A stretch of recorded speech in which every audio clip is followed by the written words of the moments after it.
Hello guys. So ఈ క్లాస్లో మీకు ఏం చేస్తానంటే 1 to 5 క్లాసెస్ చెప్పాను కదా, దాంట్లో నేను రివిజన్ చెప్తాను అనమాట. అంటే ఒకవేళ మీకు టైం లేనప్పుడు, లేదంటే ఒకసారి క్లాసెస్ చూసేసిన తర్వాత మీకు మళ్ళీ రివిజన్కి కానీ, ఓకేనా, దీనికి సంబంధించిన రివిజన్ క్లాస్ ఇప్పుడు చెప్తున్నాను. సో 1 నుంచి 5 క్లాసెస్ సంబంధించి రివిజన్ అనమాట.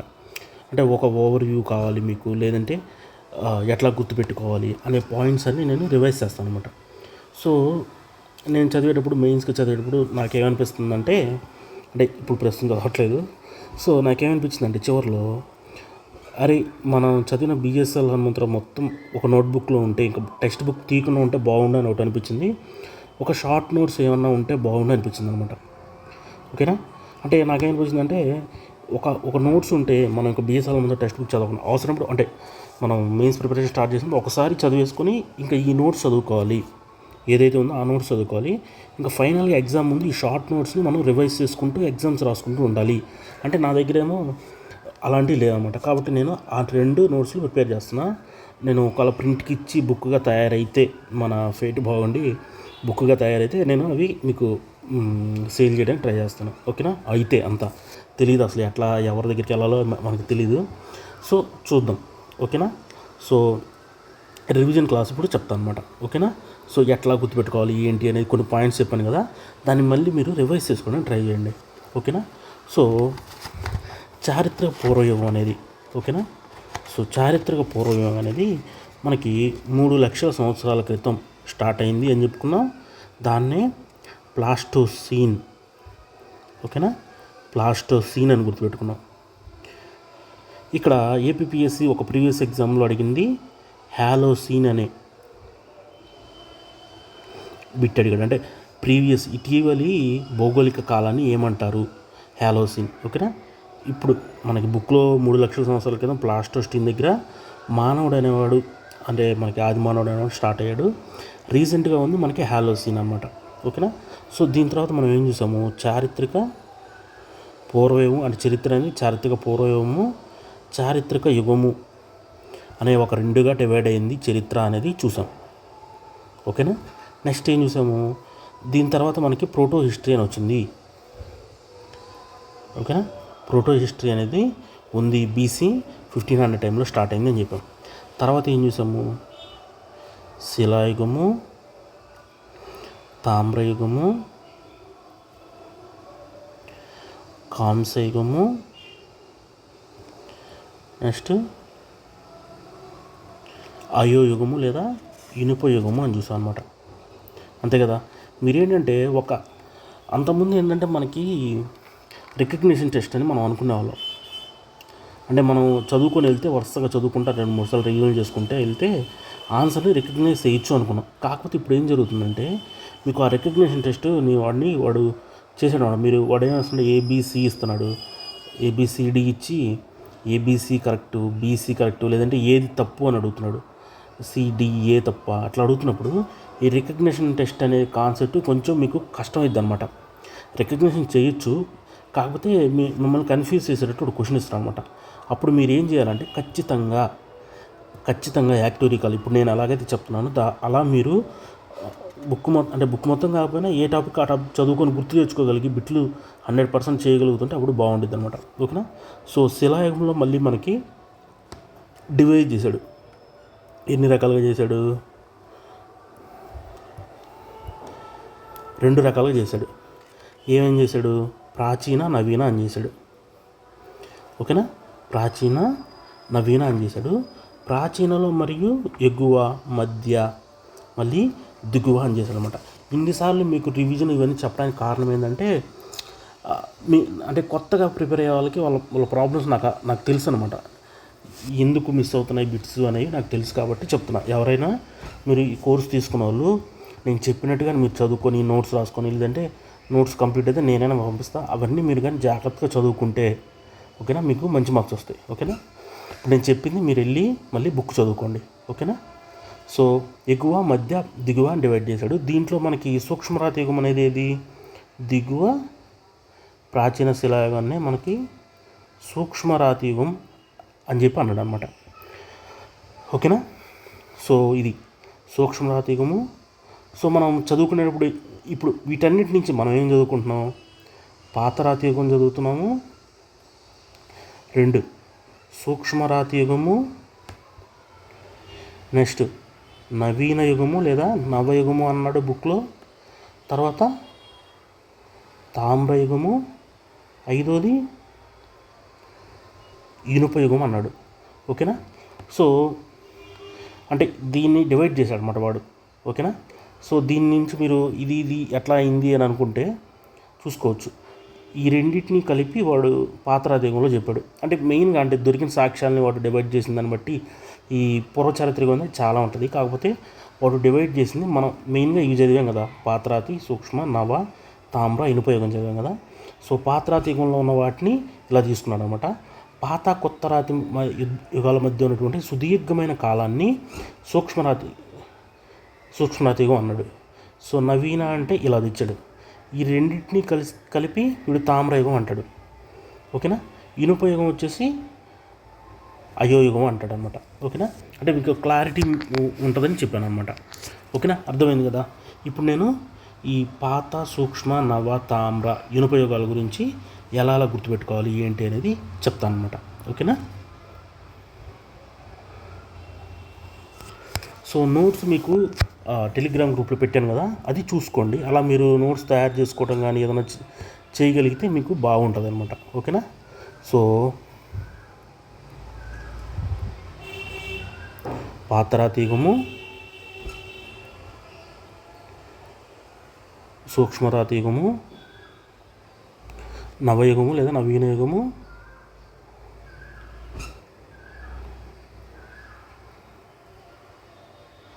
తామ్రయుగం అనమాట. ఓకేనా? సో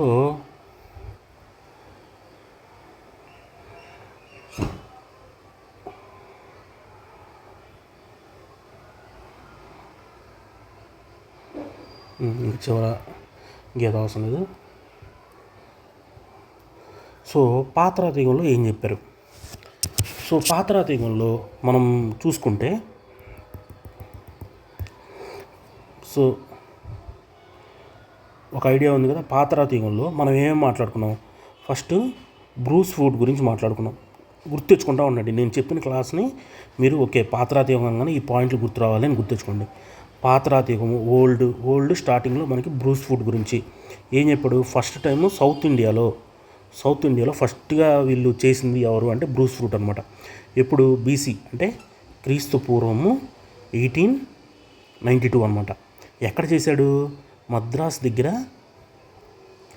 పల్లవరం. సో ఎవరికన్నా ఇది కూడా పల్లవరం అనేది కూడా గుర్తు రావట్లేదంటే నేను ఇంకో టెక్నిక్ చెప్తా. మీకు గుర్తు రావడానికి నేను ఏమైనా చేస్తా. మీకు ఎగ్జామ్లో మీకు మార్క్స్ తెచ్చడానికి నేను ట్రై చేస్తాను. అర్థమైందా? ఏదో చెప్పడం. చాలామంది మీకు తెలుసు 10,000, 7,000, 10,000 తీసుకొని ఏం చెప్పకుండా ఉన్న క్లాసులు కూడా నాకు తెలుసు. చాలా అంటే పేరున్న టీచర్సే అనమాట. ఓకేనా? సో మీకు నేను క్లియర్గా మొత్తం చెప్తా. కొన్ని టాపిక్స్ ఏంటంటే కష్టంగా ఉంటాయి, కొన్ని టాపిక్స్ ఈజీగా ఉంటాయి. మీరు నేను చెప్పే దాంట్లో 50% నేర్చుకున్న ఎగ్జామ్లో మీరు మ్యాక్సిమం మార్క్స్ స్కోర్ చేస్తారనమాట. ఓకేనా? ఎవరు మాట్లాడినద్దు, నేను చెప్పింది చదువుకొని జాగ్రత్తగా వెళ్ళండి. ఓకేనా? So Bruce Foote name important, Pallavaram, Madras. So Bruce ఫ్రూట్తో పాటు ఇదొక పాయింట్. బ్రూస్ ఫ్రూట్ ఇంకొకడు కమియుడు. వీళ్ళిద్దరూ మనకి ఆంధ్ర ప్రాంతంలో పరిశోధనలు చేసిన వాళ్ళు ముఖ్యమైన వాళ్ళు అనమాట. సో పాతరాతి యుగంలో ఎలా ఉండేది? వీళ్ళ ఆహారాన్వేషణ, పనిముట్లు ఎలా ఉండేది? ప్రతి దాంట్లో ఆహారాన్వేషణ, పనిముట్లు వీటి గురించి అనమాట. ఓకేనా? సో ఒక్కొక్కటి చెప్పనా, ఇటు సైడ్కి చెప్పనా? ఓకేనా? సో అంతకుముందు ఇట్లా స్ట్రైట్గా చెప్పాను కదా, ఇట్లా చెప్తా, అంటే కంపారిజన్లో ఎలా చెప్తా. సో ఇప్పుడు సూక్ష్మరాతి కనుక నువ్వు వెళ్తే, ఓకేనా, సూక్ష్మరాతి యుగం అనేది ఎలా వచ్చిందంటే పాత మరియు కొత్త రాతి యుగాల మధ్య ఉన్నటువంటి సుదీర్ఘమైన కాలాన్ని సూక్ష్మరాతి యుగం అంటాడు. ఈ సూక్ష్మ అనే పేరు ఎందుకు వచ్చిందంటే వీళ్ళ పనిముట్లన్నీ చిన్నగా ఉండటం వల్ల, ఓకేనా, దీనికి ఈ పేరు వచ్చిందనమాట. సో ఈ నవీన యుగం అనేది ఇక్కడి నుంచి, అంటే పాత సూక్ష్మరాతి యుగాలు అనేవి ఒక రకంగా ఉంటాయి. ఓకేనా? ఈ నవీన అనేది మాత్రం, ఈ నవయుగం అనేది కొంచెం చేంజ్ వస్తుందన్నమాట. అంటే వీళ్ళ పరికరాల్లో కానీ, ఓకేనా. సో అంతకుముందు ఇట్లా ఒక్కొక్కటి చెప్పాను కదా, ఇప్పుడు నీకు ఏంటంటే ఇలా చెప్తా, డిఫరెన్స్గా చెప్తాను, మీకు కొంచెం ఐడియా వస్తుంది అనమాట. ఓకేనా? అక్కడ పరికరాల్లో చేంజ్ రావటము, వాళ్ళ నైపుణ్యంలో మార్పు రావటము. ఓకేనా? ఇది జరిగింది నవయుగానికి వచ్చేసరికి. ఓకేనా? సో ఇక్కడ ఒక 40 రకాలైనటువంటి పనిముట్లు అనేవి దొరికాయి. సో ఈ 40 అనేది ఎలా గుర్తుపెట్టుకుంటావు నువ్వు? ఇక్కడ నా ఉంది కదా, ఇక్కడ 40 అంటే 40 ఉంది. సో ఇక్కడ ఈ నా గుర్తుపెట్టుకోవాలి. నవయుగంలో సుమారు ఎన్ని రకాల పనిముట్లు కనుక్కున్నారు అంటే 40 రకాల పనిముట్లు.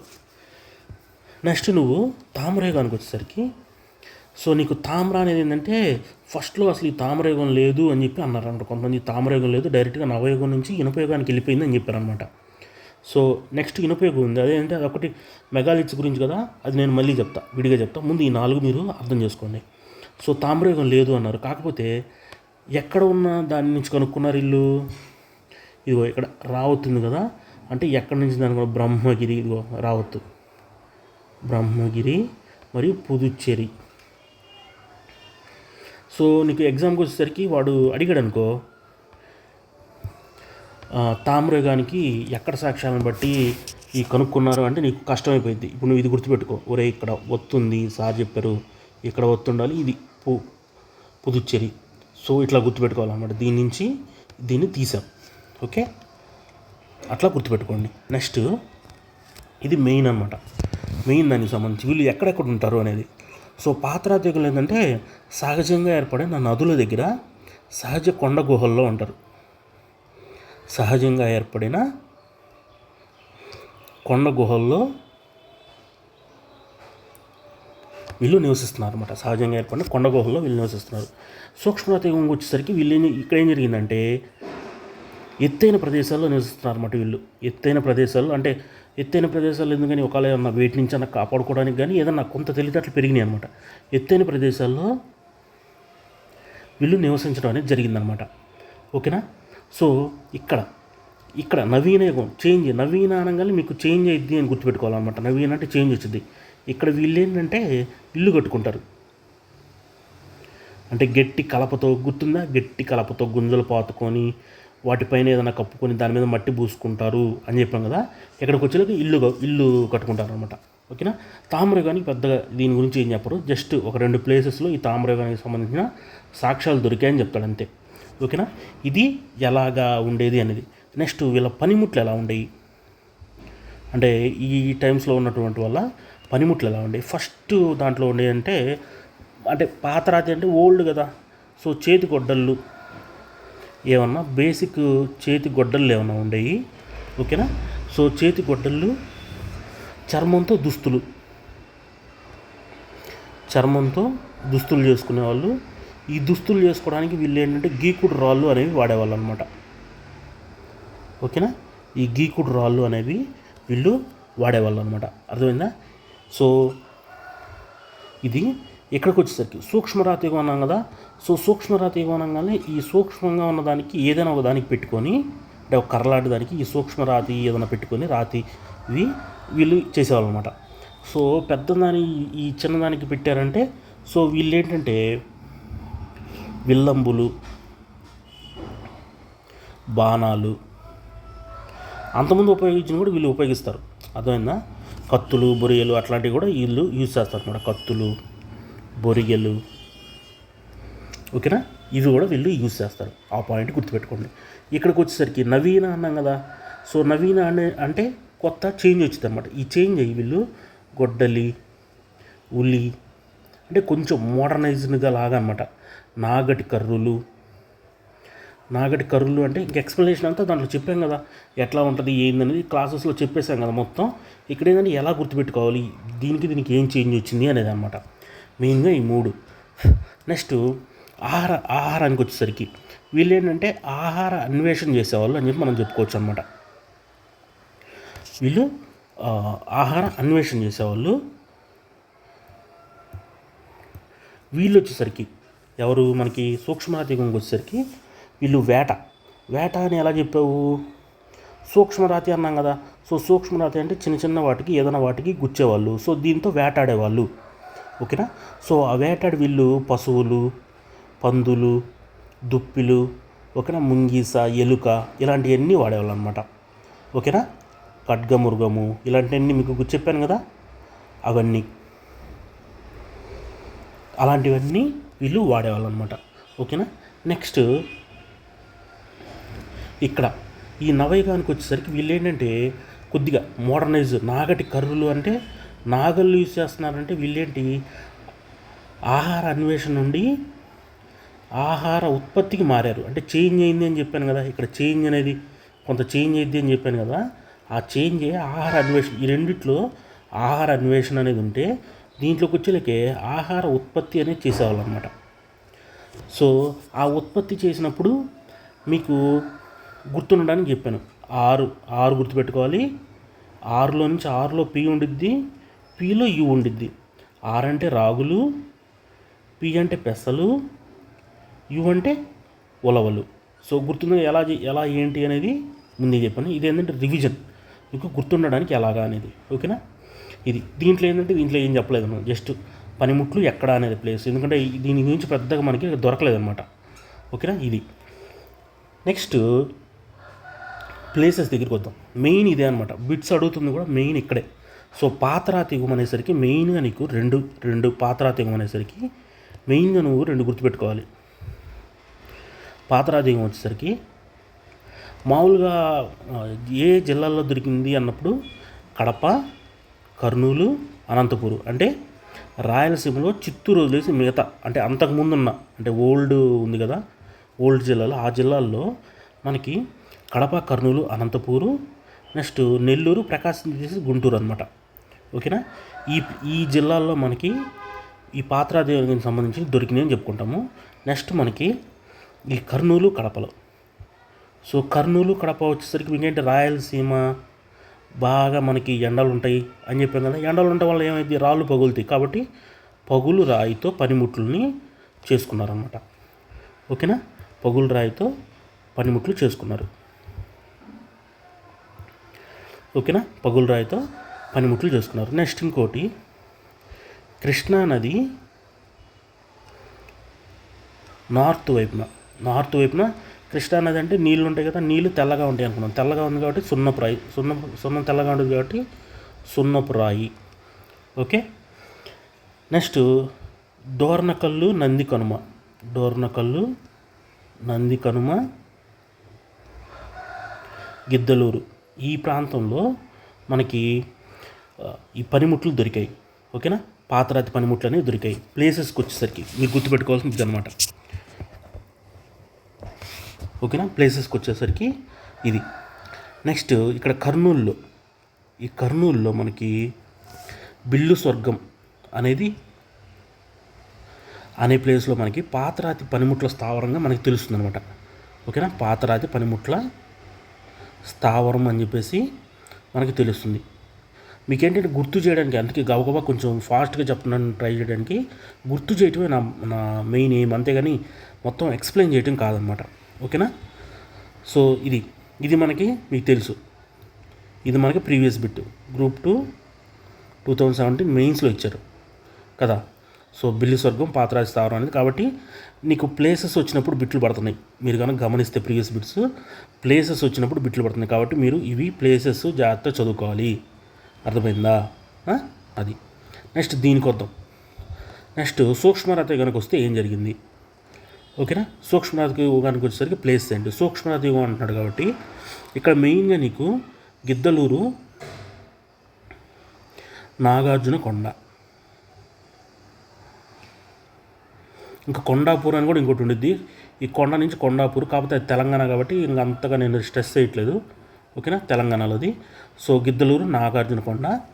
ఓకేనా. గిద్దలూరులో దొరికిన సాక్ష్యాన్ని బట్టి, ఇక్కడ గిద్దలూరులో దొరికిన ఒక సాక్ష్యాన్ని బట్టి బీసీ 8000 నుంచి బీసీ అంటే క్రీస్తుపూర్వం 6000 మధ్య ఈ సూక్ష్మరాతి యుగం జరిగి ఉండొచ్చు అని చెప్పి శాస్త్రజ్ఞులు అంచనా వేస్తున్నారు అనమాట. ఇదొక పాయింట్. ఇంకొకటి, పాతరాతి యుగానికి వచ్చేసరికి వీళ్ళు ఏంటంటే ఆఫ్రికాలో ఉన్నటువంటి మనుషులు వంటి జాతి వాళ్ళు అంటే ఆఫ్రికాలో మనుషులు ఎలా ఉంటారో వాళ్ళ పనిముట్లు లాంటివి వీళ్ళ దగ్గర ఉన్నాయన్నమాట. అంటే ఇప్పుడు పాతరాతి యుగానికి సంబంధించిన వాళ్ళు అనమాట. వీళ్ళు ఏంటంటే నీగ్రిటో జాతికి చెందిన వాళ్ళు. ఓకే. నెక్స్ట్ మనము సూక్ష్మరాతిగానికి వచ్చేసరికి వీళ్ళు క్యాస్పియన్, ఓకేనా, క్యాస్పియన్ సీ సమీపంలో నివసించిన వాళ్ళ యొక్క పనిముట్లకి సిమిలర్గా వీళ్ళ పనిముట్లు ఉన్నాయంట, ఓకేనా. సో ఇంకా ఈ నవీనకు వచ్చేసరికి మనకి ప్లేసులు అంటే మనకి దీంట్లో ప్లేసులు కరెక్ట్గా మనకి గిద్దలూరు బళ్ళారి చెప్పాం, గిద్దలూరు బళ్ళారి అనమాట. ఈ మూడిట్లో గిద్దలూరు అనేది మీకు కనిపించింది, మీరు గుర్తుపెట్టుకుంటే. దీంట్లో గిద్దలూరు బళ్ళారి డిస్టిక్లో సంగనకల్లు అనమాట. బళ్ళారిలో సంగనకల్లు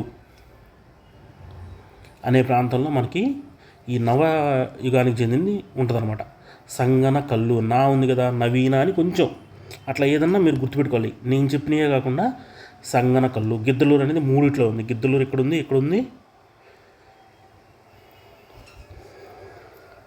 దీంట్లో కూడా ఉందిగా, ఇదిగో గిద్దలూరు అనేది 3 చోట్ల ఉంది. కాబట్టి జాగ్రత్తగా చూసుకోండి. కాబట్టి మూడిట్లో ఉంటే కొంచెం ఇంకా గట్టిగా చూసుకోవాలి, ఓకేనా. ఇది సో ఇంకా వీళ్ళ గురించి నవీన శిలాయుగం గురించి ఏంటంటే ఇక్కడ పశువులు పేడని వంట చెరుగ్గా వాడతారని, ఆ పశువులని మందలుగా వాడతారని. ఎందుకంటే పశువుల కుప్పలు మసి కనపడింది అనమాట, అంటే పశువులని పేడని కుప్పగా వేసి తగలబెట్టింది కనపడింది అనమాట, ఓకేనా. అది ఎక్కడ కనపడిందంటే ఉట్నూరు మహబూబ్ నగర్ అనమాట. యాక్చువల్లీ తెలంగాణకి వెళ్ళింది, కానీ ఇప్పుడు వీళ్ళు ఏది ఇస్తారో మనకి తెలియట్లేదు అనమాట. కాబట్టి ఇది చూసుకోండి, ఓకే. ఇప్పుడు ఎక్స్ప్లెనేషన్ కాదు, ఊరక మీకు గుర్తు చేస్తున్నా. ఈ ప్లేసెస్ దగ్గరికి వచ్చేసరికి ఇక్కడ అంటే ఇంక మన తామరయుగానికి వచ్చేసరికి ప్లేసెస్ గురించి ఇక్కడ 2 ప్లేసెస్ ముఖ్యమైనవి అనమాట. ఒకటి కర్నూలులో ఉన్నటువంటి పాతపాడు, ఇక్కడ ఏం దొరికినాయి, చిత్రాలంకృత మణిమయ పాత్రలు దొరికినాయి అనమాట. సో పాత్ర, ఓకేనా, పాత్ర తామరయుగానికి సంబంధించింది అనమాట. నెక్స్ట్ ఇంకొకటి ఏంటంటే కృష్ణా జిల్లా కేసరపల్లిలో. సో నేను ఈ కీ ఇట్లాగే రాసాను, మామూలు కృష్ణ అంటే ఇట్లా కూడా రాయొచ్చు. నేను ఇట్లా ఎందుకు రాసాను అంటే ఇక్కడ మీకు ఈ కీ కలిసి మీకు గుర్తుండిద్ది. ఈ కీ నుంచి రాగి పనిముట్లు ఇక్కడ దొరికాయి అని చెప్పి మీకు గుర్తుపెట్టుకోవాలి. సో ఇక్కడ మీకు తెలుసు కదా, ఏపీపీఎస్సి 2017 మెయిన్స్లో ఈ పాతపాడు మీద బిట్టుబడింది. ఈ క్రింది వాటిలో ఏది మనకి తామ్ర శిలాయుగానికి సంబంధించిన ప్లేసు అని చెప్పి అడిగాడు, ఓకేనా. సో అర్థమైంది కదా, ఇట్లాగా మీరు గుర్తుపెట్టుకోవాలన్నమాట, ఓకే. సో నేను ఆల్రెడీ ఒక నోట్స్ కూడా ఒకటి పెట్టున్నాను. ఇలా మీరు నోట్స్ ప్రిపేర్ చేసుకోవడం ప్రాక్టీస్ చేసుకుంటే మీకు బాగా యూజ్ ఉంటుంది అనమాట, ఓకేనా. సో అది అంతవరకు మనకి దానికి సంబంధించింది. నెక్స్ట్ ఏంటంటే ఇనుప యుగం గురించి చెప్తా. ఇనుప యుగం అనగానే మెయిన్గా మీకు ఏంటంటే మెయిన్ పాయింట్, ఇనుప యుగం అనగానే మీకు మెయిన్గా ఏంటంటే ఇది మెగాలిత్స్కి సంబంధించింది, ఓకేనా. మెగాలిత్స్ అనగానే ఇది పెద్ద రాక్షస గూళ్ళు అని చెప్పి మీకు ఒక ఐడియా రావాలన్నమాట. మెగాలిత్స్ అనగానే ఇంతకుముందు చెప్పినట్టుగా దానిలా కాకుండా ఇక్కడ ఏంటంటే కొంచెం డిఫరెంట్గా చెప్తాడనమాట, ఓకే. కొంచెం డిఫరెంట్గా చెప్తాడు. సో ఇక్కడ ఏంటంటే మనకి బంగారము, ఓకేనా, నెక్స్ట్ ఇనుప పనిముట్లు దొరికాయి అన్నమాట. నెక్స్ట్ ఇక్కడ ఒక 12 రకాల అయినటువంటి ఈ మెగాలిత్స్ అనేవి కనిపించినాయి అనమాట. మీకు ఇక్కడ 2 నెంబర్స్ చెప్పాను, 40 అని ఒకటి చెప్పాను ఇందాక, ఇప్పుడు 12 అని ఒకటి చెప్పాను. 40 అంటే నా కాబట్టి ఇది నవ శిలాయుగానికి సంబంధించింది. ఇంకొకటి ఈ 12 అనేది ఇనుప యుగానికి సంబంధించింది అన్నమాట, గుర్తుపెట్టుకోవాలి. నా అనేది 40 నవయుగానికి సంబంధించింది అయితే ఇంకా మిగిలిన 12 అనేది ఇనుప యుగానికి సంబంధించింది. సో దీంట్లో మెయిన్గా మనకి ఏంటంటే మెనిహర్, డాల్మను, ఇంగ్లీష్లో రాస్తే పర్లేదు కదా, సిస్త్ తెలుసు కదా మీకు. ఒక్కోసారి ఏంటంటే ఇంగ్లీష్లో మనం చదివినప్పుడు బాగా గుర్తుంటాయి అన్నమాట. సార్కోఫోగస్, ఓకేనా, వీటి గురించి చూడాలి. సో మెనిహర్ అనగానే ఎమ్ కాబట్టి సో ఇట్లా ఒక పెద్ద రాయిని ఏదైనా చనిపోయిన దాని మీద ఒక పెద్ద రాయిని పెడితే దాన్ని మెనిహర్ అంటారు. డాల్మన్ అంటే భూమిపైన ఒక దాన్ని బూడ్చి పెడితే దాన్ని డాల్మన్ అంటారు. దీనికి ఒక హోల్ ఉంటుంది అనమాట. ఓకేనా, ఒక హోల్ ఉంటుంది. సిస్త్ అంటే భూమి లోపల అనమాట జరిగేది. భూమి లోపల పాతిపెట్టి చుట్టూరు గుండ్రని రాళ్ళు పెడితే దీన్ని సిస్త్ అంటారు అనమాట. ఓకేనా, అంత బాగా ఎక్స్ప్లెనేషన్ అంతా నిన్న చెప్పాము. ఇది ఒక రివిజనే. ఓకే, నెక్స్ట్ సార్కోఫోగస్ అంటే మట్టితో తయారు చేసామన్నమాట. మట్టితో తయారు చేసే శవపేటకులు, వీటికి కాళ్ళు అవి అమర్చడం కూడా మనకి తెలుసు. సో మెనిహర్ అనేది మనకి ఎక్కడ ఉంది అంటే, మనకి దీనికి సంబంధించి మెనిహర్ అనగానే మనకు గుర్తు రావాల్సిన ప్రాంతం ఏంది? కృష్ణా జిల్లా రేవిరాల. ఈ ప్రాంతంలో మనకి ఈ మెనిహర్కి సంబంధించి దొరికాయి అనమాట. డాల్మన్కి సంబంధించి మనకి ఎక్కడ దొరికాయి? డీకి ముందు వచ్చేది సి. సో ఇక్కడ మనకి గుర్తు ఏంటంటే ఎల్కేజీ అని అనమాట. ఈ ఎల్ని సిలా రాసుకుంటావు. సి అంటే చిత్తూరు, కే అంటే కృష్ణ, జి అంటే గోదావరి. ఈ ప్రాంతాల్లో మనకి డాల్మన్కి సంబంధించిన ఇవి దొరికాయి అనమాట. సిస్త్ వచ్చేలాక ఏపీ మొత్తంలో దొరికింది. ఎక్సెప్ట్ ఎక్కడంటే సి కదా. సీని ఎట్లా రాసుకోండి? విశాఖపట్నంలో తప్పితే మిగిలిన అన్ని ప్రాంతాల్లో ఈ సిస్ట్కి సంబంధించి దొరికినాయి అనమాట. సాక్రోఫోగస్ అంటే ఇదేంటంటే మెయిన్గా మనకి ఇక్కడ చూడండి ఎలా గుర్తుపెట్టుకోవాలని. ఏ అనుందిగా, ఏ అంటే అనంతపూరు, సి అంటే చిత్తూరు. ఈ రెండు ఏరియాల్లో మెయిన్గా దొరికిందనమాట. ఓకేనా, ఏరియా అయిపోయింది కదా. ఏరియా అయిపోయిన తర్వాత మెనిహర్కి సంబంధించి ఇంకొక 2 పాయింట్స్ ఉన్నాయన్నమాట. మెనిహర్కి సంబంధించి అంటే మిడిల్ ఇండియాలో అంటే మధ్య భారతదేశంలో మనకి ఉరసకల్ అని ఇప్పుడు కూడా చనిపోయిన దాని మీద ఒక రాయిని అమర్చడం అనేది ఉందన్నమాట. ఓకేనా, ఇంకొకటి మనకి నాగార్జున కొండలో ఇక్ష్వాకుల టైంలో మనకి ఛాయా స్తంభాలు ఉన్నాయన్నమాట. సో వీటికి ఏమైనా సిమిలారిటీ ఉన్నదా అని మనం అనుకుంటున్నారు అనమాట.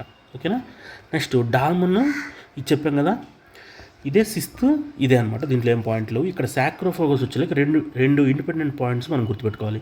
సాక్రోఫోగస్ అనేసరికి ఒకటేమో మేక ఆకారంలో ఒకటి, ఏనుగు ఆకారంలో ఒకటి అనమాట. సో మేక ఆకారం ఏంటంటే కర్నూలు. ఇప్పుడు కర్నూలు చాలాసార్లు వచ్చిందిగా. కర్నూలు జిల్లాలో శంఖవరంలో సో ఈ మేక ఆకారపు సమాధి అనేది ఉందన్నమాట. నెక్స్ట్ నల్గొండలో ఏలేశ్వరంలో ఏనుగు ఆకారంలో ఉన్నటువంటిది ఉందన్నమాట. సో దీన్ని బట్టి మీకు ఈ ఏ నుంచి ఏనుగు అనగానే ఏలేశ్వరం అని గుర్తు రావాలి. మేక అనగానే ఒక మేక శంఖం ఊదుతుంది అని గుర్తురావాలి. సో మేక అనగానే శంఖము, ఏ అనేది అనమాట గుర్తు రావాలి. ఇంకొక పాయింట్, సో ఇవి అయిపోయిన తర్వాత ఇంకా మనకి అంటే ఇనుపయోగానికి సంబంధించి ఇక్కడ ఏంటంటే వరి బాగా పండేదన్నమాట. అంటే ఇనుపయోగం అన్నాం కాబట్టి ఆ ఇనుముని యూజ్ చేసి వరి బాగా పండించేవాళ్ళు. దాని నుంచి మనకి జనాభా పెరిగింది. జనాభాతో గ్రామాలు, పట్టణాలు ఇవన్నీ పెరిగాయి. మనీకి సంబంధించి రాజకీయంగా కూడా ముందుకెళ్ళింది అనమాట. ఓకేనా, సో వ్యవసాయం కూడా బాగా వృద్ధి చెందింది అనే ఒక పాయింట్ మీకు ఐడియా ఉండాలి. నెక్స్ట్ అంతకుముందు పాతరాతీకం వాళ్ళేమో ఆఫ్రికా జాతికి చెందిన పనిముట్లు దొరికాయి అని చెప్పాము. సూక్ష్మరాతి వాళ్ళకేమో క్యాస్పియన్ అని చెప్పాము. ఇక్కడ మనకి ఇనుపయోగం మెగాలిత్స్కి వచ్చేసరికి వీళ్ళేంటంటే మెడిటరేనియన్ అంటే మధ్యధరా జాతికి చెందిన వాళ్ళు అనమాట. అంటే అక్కడ పూడ్చిపెట్టిన వాళ్ళు ఇవి ఉంటాయి కదా ఎముకలు, వాటిని పరిశీలిస్తే వీళ్ళంట మధ్యధరా జాతికి చెందిన వాళ్ళలాగా ఉన్నారంట. ఓకేనా, ఆ పాయింట్ ఒకటి గుర్తుపెట్టుకోండి. ఏలేశ్వరం గురించి ఇంకొక పాయింట్ ఉంది. సో ఏలేశ్వరం అంటే ఏలుకోవటం అని చెప్పాను కదా. ఏలుకోవటం అంటే పురుషుడు స్త్రీని ఏలుకుంటాడు, అంటే పెళ్లి చేసుకుని సంసారం అంటే పెళ్లి చేసుకుని ఉంటాడు, ఏలుకోవటం అంటారు అన్నమాట దాన్ని జనరల్గా. సో పెళ్ళి అలాంటి సంబంధించింది కాబట్టి స్త్రీ పురుషులు అని గుర్తుపెట్టుకోవాలన్నమాట. సో ఇదేంటంటే స్త్రీ పురుషుల సమాధులు కలిసి ఉన్నాయంట ఈ ఏలేశ్వరంలో. సో ఎందుకున్నాయని వీళ్ళు ఆలోచిస్తే వీళ్ళు అనుకుంటుంది ఏంటంటే ఒకవేళ వీళ్ళేమో సతీసాగం ఏమైనా ఆచరించారా, లేదంటే వీళ్ళు ఏమైనా వ్యభిచారం అట్లాంటివి చేస్తే వీళ్ళకి ఏమైనా మరణశిక్ష విధించారా అనే ఒక పాయింట్ గురించి చెప్పాడు. తర్వాత పితృదేవతారాధన, శారద కర్మలు చేశారు. ఓకేనా, దేవతారాధన, పితృదేవతారాధన అంటే చనిపోయిన తల్లిదండ్రుల్ని పూజించడం. ఇంకొకటి శ్రాద్ధ కర్మలు చేశారు. ఓకేనా, ఇంకొకటి వీటిలో ఏంటంటే ఈ బాక్సెస్లో మనకి ఈ త్రిశూలాలు అనేవి దొరికాయి అన్నమాట.